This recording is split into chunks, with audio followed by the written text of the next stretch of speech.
You are now listening to the podcast for geeks and the stuff they love, where each week we'll talk about everything from anime to movies, games, and prop collecting with the people who create and love it. I'm Jeremy. I'm Vince. I'm James. And this is your Geek Fix. When I was a kid, back in the, I don't know, I mean, maybe for a little bit, back in the 70s, 80s, even the 90s, what would happen is your neighbors or your friends would invite you over for dinner or for a party. And you'd go over there thinking it's going to be a good, easygoing time.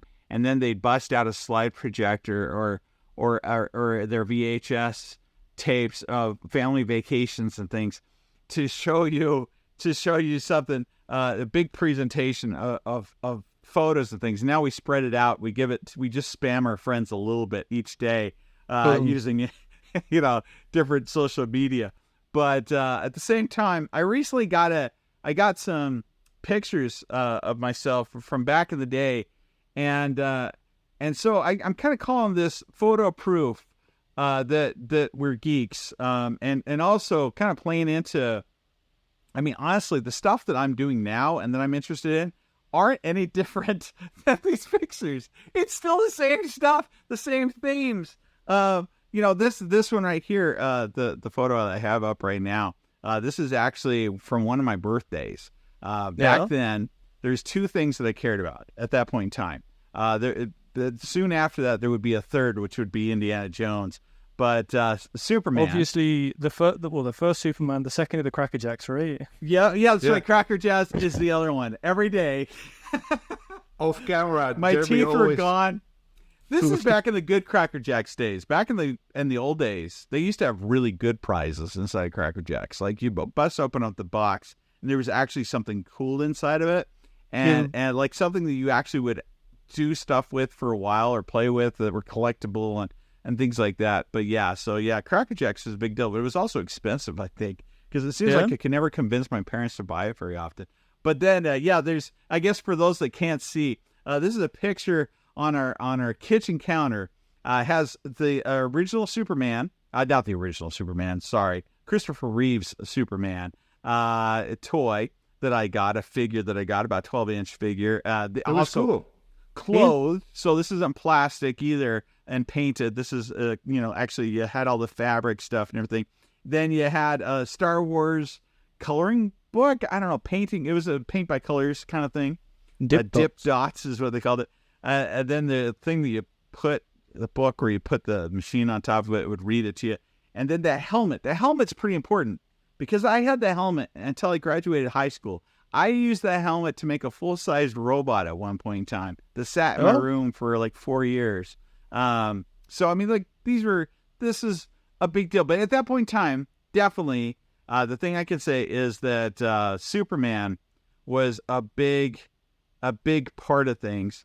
I loved being the superhero stuff. This is me dressed as One Punch Man. Is that not Caillou? Yeah, shouldn't I claim the copyright on that now? I can prove it. But no, I just, if it looked like a cape, I would throw it on. I loved Superman back then. Like I wanted, if teachers asked me what I wanted to be when I grew up, I would say Superman, right? Here's the best one. Check that out. Nice. Yeah. So I'm looking pretty good there.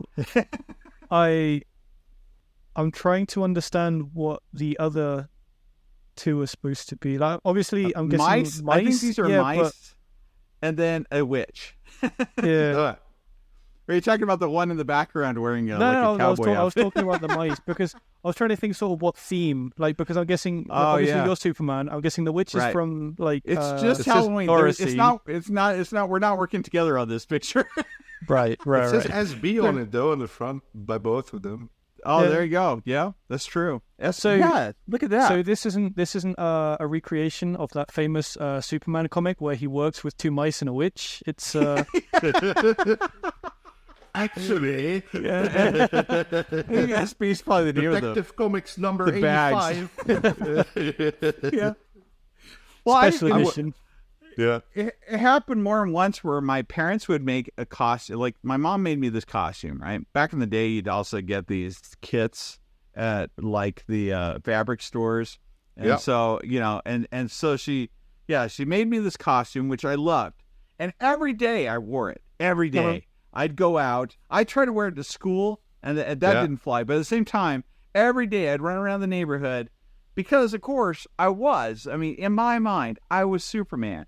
Yeah. And I think I mentioned it here before, is that at the same time, this is also the era of Underoos. So my parents eventually, on all these costumes, eventually they get smelly. They're falling apart because that was just like the the knit kind of fabric. So it was coming apart. There's big holes in it and stuff. And so my mom would just like sneak it away and throw it away. She'd be like, I don't know where it went, kind of thing. But then it stopped me because we had Underoos. Underoos were like a 2-piece outfit, like the undershirt and the tidy whities. That instead of being tidy whities, they were made to look like a superhero outfit. So they had them for girls and for boys. And so I had a Superman Underoos that basically looked like the outfit. So I'd run around in my underwear and boots throughout the neighborhood, running up to neighbors, blowing at them, and staring a laser through them. So a lot of people moved that year. But anyway, completely unrelated. That's right. Yeah. The great exodus of. Yeah. Superman was awesome, though. There did come to be a point, and at some point in time, I want to do a video on it. On why exactly I stopped liking Superman, but there's a reason why you need online friends, Jeremy. That's right. This is the beginning of it. Yeah. Yeah. Why I was only hanging out with my cousins back then. This is your origin story. That's right. The filling out. It's true. Here's the. Let's see here. Can I get this full screen? Let me see if I can get a full screen. Yeah, it's hard to see me down at the bottom, but so when I was asked as a kid too, if I wanted to go to when I was given the option, I had 2 choices. I could go to Disneyland or we could go to Universal. And because my dad was a traveling salesman, so for 2 weeks every month we had to go to California and live there, and then we'd come back, especially during the summer. And so while my dad was doing sales, because I also had family that lived in California, they would get us the entrance to some of the parks, and sometimes we could only go to one. And if I had to pick, I'd go to Universal. And I actually found this the other day. Can you guys see this okay a little bit? This is a small book. You used to be able to get them at, like, here's SeaWorld, too. You used to be able to get them. It's still in perfect condition, too. I'm also afraid to break the binding on it because I'd probably resell them. But it has pictures of all the original attractions from back in the this would have been the 80s at that point in time. And so the Polaroid slip book. Yeah. Well, and if you go to most people that know or can think back on Universal that have been there, they think of the theme park as far as like rides. And back then it wasn't rides. It was just a backlot tour for the most part. And then a couple things that were like performances that you'd go to. And so the backlot tour took it felt like 3 or 4 hours. I mean, it was pretty long. They had to have a break breaks during it.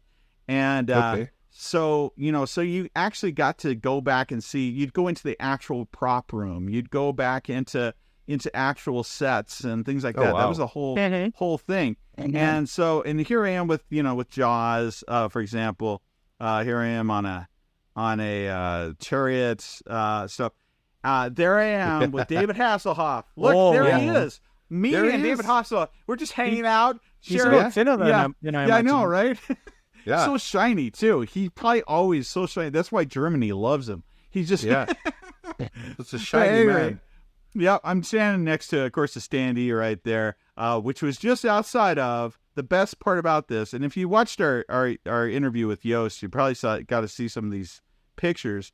In the background there is... Nice Ghostbusters shirt, by the way. It is, by the way. Yeah, it's not... I don't think an official one. I think this is one that we bought at like a swap meet, because those are big in California. Kind of a boot sell for those that are from the UK and stuff. Anyway, but here we got Kit in the background. And this thing was so cool because not only did I find out that it actually was one of the cars that they would use in the show that I got to sit in. Yeah, it was. And let me see if I can get the better angle. So you can see inside here, these screens right here actually had... you could see out the front of the car. So they were cameras that showed shots within that were live there in Universal. And this is in the 80s. You can see all the stuff over here, what you can't see so well his voice box where it's, the lines are going up and down as he talks. And this isn't pre-recorded. They had a guy that sounded exactly like the guy that voiced Kit. So, that, hello, Michael, that voice, nice. Talking to you. And he would just talk to you. And you'd sit in there like 10 minutes and talk to the guy. And he'd make different things. He also had control over stuff inside the car. So he would make it do different things. And stuff would like open up and stuff would happen. It was a major experience that was just like, it kind of seems like a small thing. They would never do this these days. No. But anyway. No, people would wreck the car or wreck. Oh, yeah. Graffiti it or... But this is, Kit is... Was it Airwolf? Yeah, you're already seeing ahead. Yeah. Well, that's the thing is, this is also the era of those shows. So you had, smart vehicles. Smart vehicles, but then also, vehicles drove the show. So, this is the era of, you have the Dukes of Hazzard car, you have the A-Team van, which I'll get to here in a second. A-Team was a big deal too, at that point in time. Which, by the way, these were all Universal-based shows, too. Every single episode, you have the same... It was so formulaic. They kicked out the same show, basically, using different cars, different people, but it was always the same thing. They would always have that scene where the car, no matter what the reason, they would find some reason to use the sidekick, which is something that you drive up on and flips the car sideways like this. And so, rolls the car. And they would always find a reason to do one of those shots in every single show with whoever the bad guys were. So you'd always have one of those. Yeah, and then they'd have an explosion that made no sense of why it happened either. And then you'd have a car that went off a cliff. That was always a big one, too. They'd always have a car that went off a cliff and explodes at the bottom. There was always the same stuff, but it worked. It worked consistently. And there was a few that were pretty big ones. There was, like I said, besides Kit, you also had 2 helicopter shows. One of them was this one, which you correctly identified. The other one was Blue Thunder, which was a popular. It started out as a movie and then became a TV series. They were on Vinz, at the same time, wasn't it? Yeah. Very good. Yeah. This is me. You'll notice too. There's a line back here. You can't see it very well, but all the people are behind this line. I am within the line, standing in front of the helicopter because my dad knew the guy that owned it. This was actually at a show. You're like total badass. Yeah. This was, and that was a popular show. The show. In fact, I'm going to show a clip of it here. The intro was always really cool. Not only was not just the video of it, which the part that I can't play, but the music from that show was one of those that kind of rivaled a lot of these other ones too. Oh yeah, here we go. It rivaled Knight Rider at least. Yeah. Here we go. Can you see that? I mean, so the whole idea behind this helicopter was that it was jet propelled. So at a certain point in time, the blades, a part of the blades would turn off, and then the jets in the back would kick in, and it was dual jets right back there in the back, and then it could travel at what did it say, Mach 1 or something? I can't remember. Jet speed. Jet speed. But you sense. See here, it's flying. Yeah. It could fly almost like a jet, though, to a certain extent. And the actual real life explanation is that they sped up the footage. Yeah, I'm sure they did. Yeah. At the same time, the way that it flies, you can tell that some of the stuff must be really going on. Yeah. The way the water was flying out and things. But yeah, I mean, this was a cool show. What was funny about these kinds of shows back then, though, was that like 90% of the show was them like solving a crime or working with somebody. How they would then wrench in having to use the vehicle. I mean, at least with Kit, it made sense to a certain extent because he'd talk to Kit and Kit would figure out things. It was the computer. Yeah. He'd do it through the watch, right? But then with this one, the deal was he had a companion that's also in the back of the plane that operates a computer, and he'd give him information and stuff like that. Like they'd find some reason to be using it, which is kind of funny. I know they made fun of on one of the cartoons. They made fun of Kit, for example, like Knight Rider boat. Instead of we're stuck on a boat, but we're still going to work it into all these shows somehow. Oh yeah. But yeah, back then this worked. There's a German commercial that I recently shared on Twitter. Is that Michael Knight has to get a moped with kit on it, and then he has to go up a parking garage, and he just can't get speed fast enough. And then the commercial is about rental cars. So they're like, would you rather rent a car or would you rather get on your moped to chase the bad guys? But it was the moped was totally kit designed, and then he says, are you sure you want to do this, Michael? And then he just tries to jump over a gap between parking garages and just falls down. That's funny. It's a great commercial. These shows were awesome back then. But there was a show that I'm trying to track down, and I'm assigning everybody out there that listens to this or is watching this to find it because I can't find it. There was a show that had a popular short person. That I think it's one of the guys that actually was even in. I'm trying to remember that show now too, but at any rate, the whole thing was that this guy was a detective, and it was a Universal made show, and so the whole gimmick was, outside of them being short, was that he would in every episode need to borrow a car, and he was friends with the prop master at Universal, so every episode he had, like he had Kit in one of them, he had the Back to the Future car in another one. He had the van from A-Team and stuff.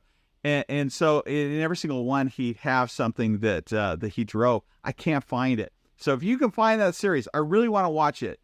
It started the guy that was in The Wizard, which was also a TV show back then, about a short person who is super intelligent and makes all these gadgets and toys that he would use in every episode. But I think that's who was in it. But anyway, yeah, if you can track it down, let us know in the comments below. But yeah, not E.T., is it? A bike could E.T.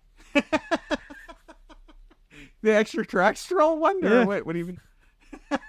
He has a bike, not Kit. I mean, it's a vehicle. Yeah, that's right. This was a TV series, but I don't know. If you guys out there can find it, let us know. But yeah, that was a common show. Speaking of 18, this was part of the tour back in the day David too. Rappaport, right? That was in that show. That was in The Wizard, I think so, but I don't know.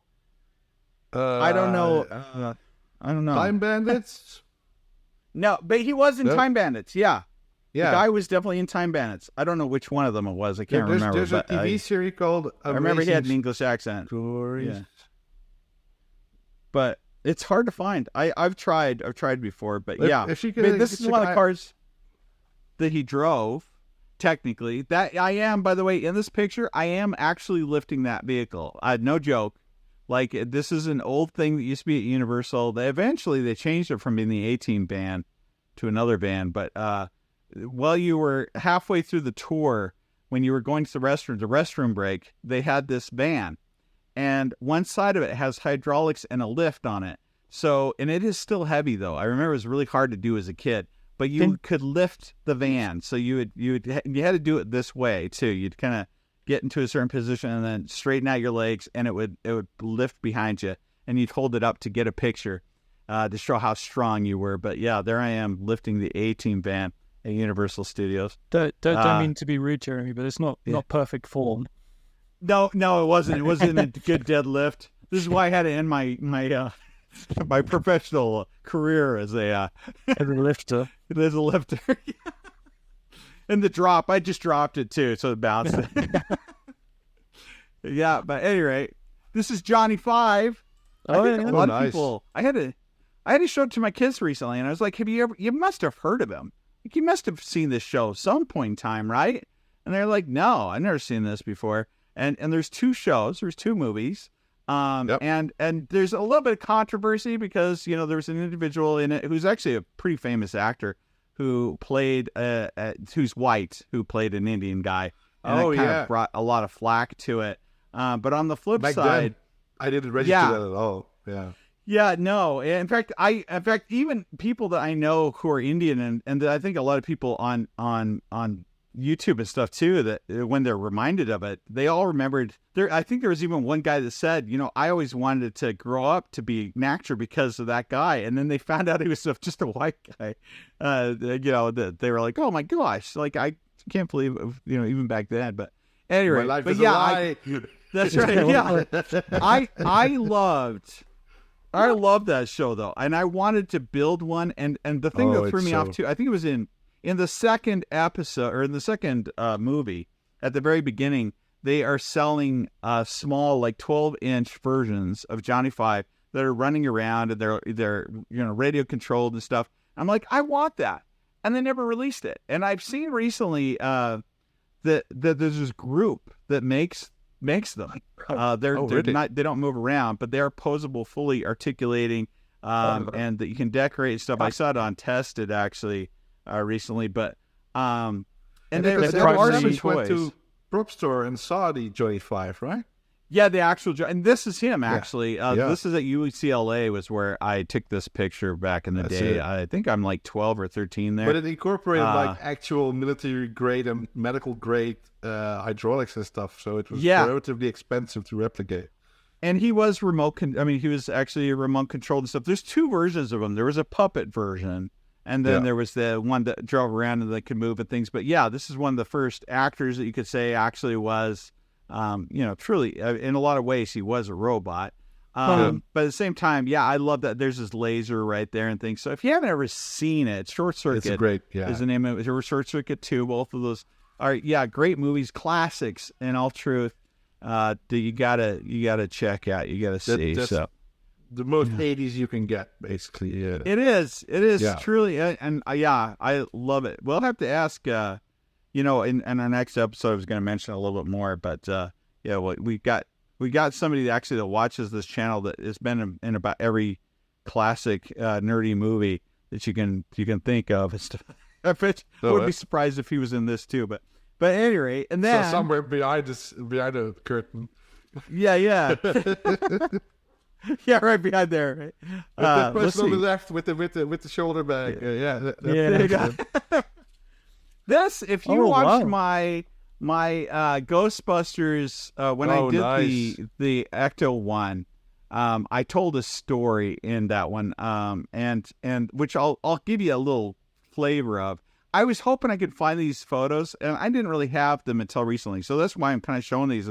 I got a hold of all the photos of when I was a kid, which I hadn't had until now. And so I found all these, bits and pieces of memorabilia of things I loved. But I loved Ghostbusters. When it came out, that was the next thing that I was so into. Of course, I had to have something to carry the candy into. So I also made a bigger ghost trip. Oh, no, you know what else it has in there? I just now realized this. I didn't remember everything about it. There's a tissue ghost, but no, this thing right here, you see that? That is a tape player that I had back then. Oh wow! So it probably is playing. It's probably playing because I had the record, and then I also transferred it to tape. So it's probably playing the actual music and stuff. But my dad made me this pack, which it's not screen accurate, but at the same time, it's pretty elaborate, with parts from his work as well as the wand. See the wand? And this is when the first Ghostbusters came out. Not worth wearing. That's right. You made it sound very much like, it's not screen accurate, but it's not screen accurate. We threw it out. No, it was, and the truth be told, back then too, it's not like anyone was making these 12-year-old like there wasn't really fans that were doing cosplay at that point in time either. The best that you could do is what you just remembered from the film and maybe some pictures you got a hold of. And so my dad kind of, from just basic memory and from what we kind of had, I had some stickers that had pictures of them in their packs. But look at that. So you got some kind of meter on it and stuff, a bunch of switches and things that he just kind of welded together at his work. But at any rate, so this is actually on the day. Oh, and there's my Ghostbusters T-shirt too that I'm wearing underneath it. But it's got a little blurry on that one. This picture wasn't taken by my parents. It wasn't taken by anyone that's related to me. If you didn't hear the story already, basically when we were out trick-or-treating, this is a year too where it snowed. I lived in Utah at the time. And of course, on the day of Halloween, on the day of trick-or-treating, it snowed like a record level too. So it was like 4 or 5 feet. I mean, it was really deep. So like you're walking between two walls of snow kind of thing as you're going, if you did go out. Most kids didn't even get to go out. And if you did, the downside was, against all of my complaining about it, your parents make you wear snow clothes. So I had to wear the snow boots, the snow pants, the snow, the snow jacket. It's covering up all my outfit, and the hat. It covered up everything. But I still went. I was still diligent. I walked along inside the snow. I walked, trudged through it. I went from house to house. I really wanted to show off at least my wand, which I kept. It does have a hook on there for hanging it on the pack. No, I'm going to carry it in my hand, make sure it's there. My other hand has, my candy thing in it. And the last place that I went to, which my dad wanted to quit because he was in the car, by the way. So he's in the car. I'm walking around in the snow by myself. And it's dark too. That time of year, everything's completely pitch dark by 4 o'clock. And so I go to the last house.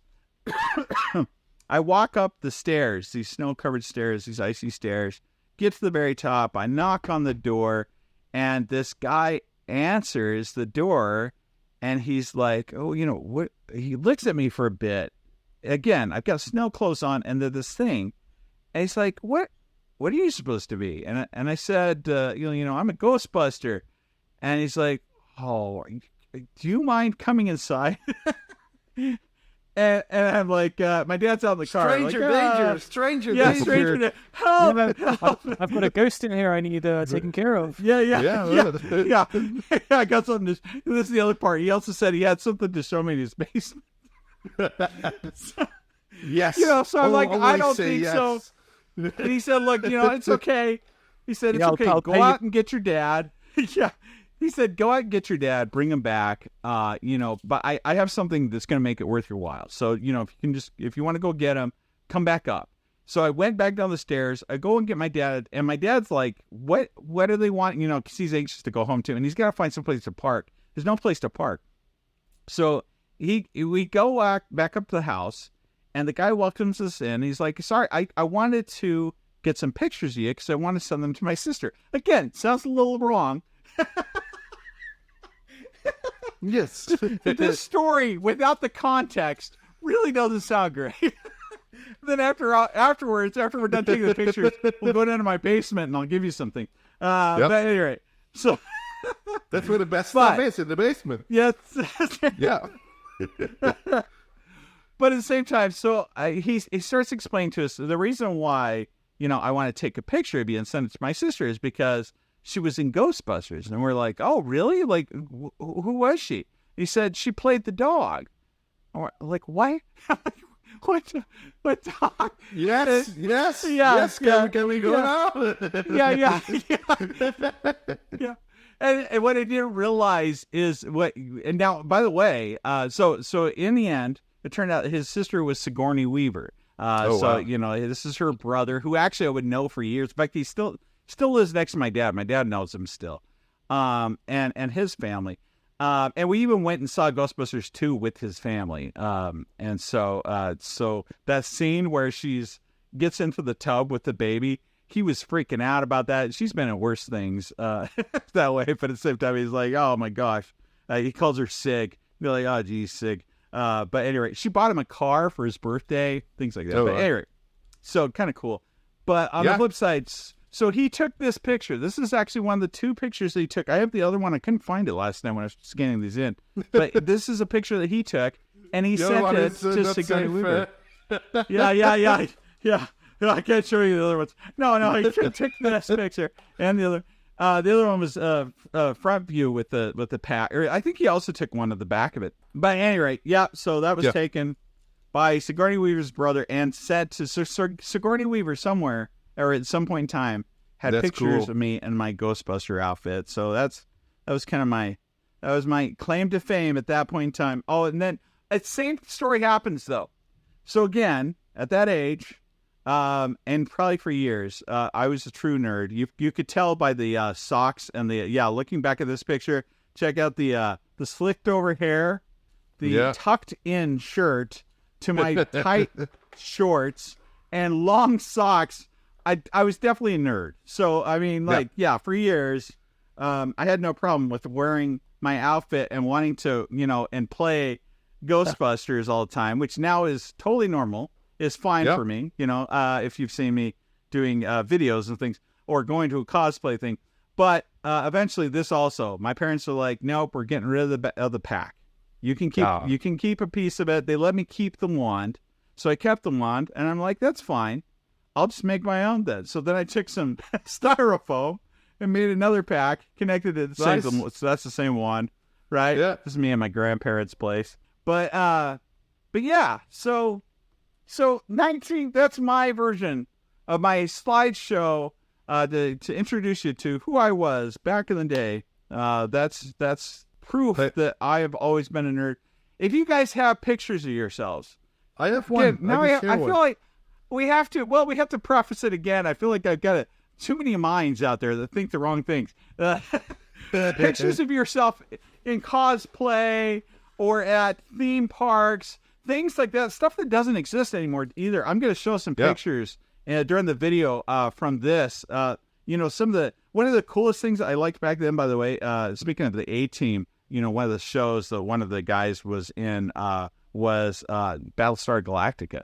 So, Battlestar Galactica was a big. That was a big thing in Universal back then. Was one of the first things you went to on the tour is it pulled you into the Cylon ship. Oh wow! And they're all there and stuff, and they're judging you, and they're going to destroy you. And then a live actor comes in to the spaceship, and he starts shooting at the different Cylons and stuff. You know, going back and forth. That was like the common Universal Studio thing too, not just on every show had a light that went back and forth. Yeah, that's a name, doesn't it? It's called they call it the phaser, but with the F, I think. The gun, you mean? The light strip that the thing that went back and forth. Yeah. Oh, I didn't remember that. But yeah, I mean, you went in there and he fought your way out, and then as you left, and the other thing was real lasers. I do remember that too about Universal. They used a lot of real lasers where you could actually see the laser beam going across. And now that I'm working with lasers, I'm like, wow, that was dangerous. That explains the glasses. Back. Yeah. I didn't wear any glasses back then, but at the same time, anyway. No. So if you have pictures of yourself doing geeky things back in the past or even now, we want to see your cosplay. We want to see your visits I have one picture I can share right now. Oh, okay. It's in the chat. It's in the chat. It's in the chat? Yeah. Okay, hang on. Let me see if I can get it. There he is. That looks like you. It is me. And what do you have in your hands there? A Game Boy. Is this your first one? This is the actual day that I got my Game Boy. Oh, really? The first Game Boy? Yeah. That's the beginning. This is your backstory. This is my backstory. This is the beginning of the... This is me getting Super Mario Land and Solomon's Club, or Solomon's Club on the Game Boy. And this was at the very polarizing evening of Sinterklaas, which is the Dutch Santa Claus kind of thing. Oh, yeah. Who lives where? I want to know Spain. if James I want to know if James ever seen the Dutch Santa Claus. Yeah. So that's funny. But that's one of the few pictures that I have geek related. I also used to have a sword that I got that was battery powered. That if you hit it, it would make a clanging sound. Yeah. But it's fun to go back to the origin stories of how it all started. Of course. That's pretty cool. We ought to keep gathering pictures and stuff and sharing them. I like that sort of thing. It shows that it's not just a recent thing. This is really something we're serious about and have been about for a while. But yeah, send us your pictures or post them, and then send us the link. And we'd love to share them inside of our either here or in relevant videos. We'd be happy to share them. If you've enjoyed this podcast and want more, stay tuned for that. But also check out our channel, join the community on YouTube that goes by the same name, your Geek Fix. Be sure to check out Vinz on Twitter at massivedmg_ and on his YouTube channel, massivedmg. Check out James at Mr. Malto4 on Instagram and the Replica Prop Forum. We also want to hear from you, so be sure to send your questions, stories, and other projects to yourgeekfix@gmail.com. In the meantime, this has been your Geek Fix.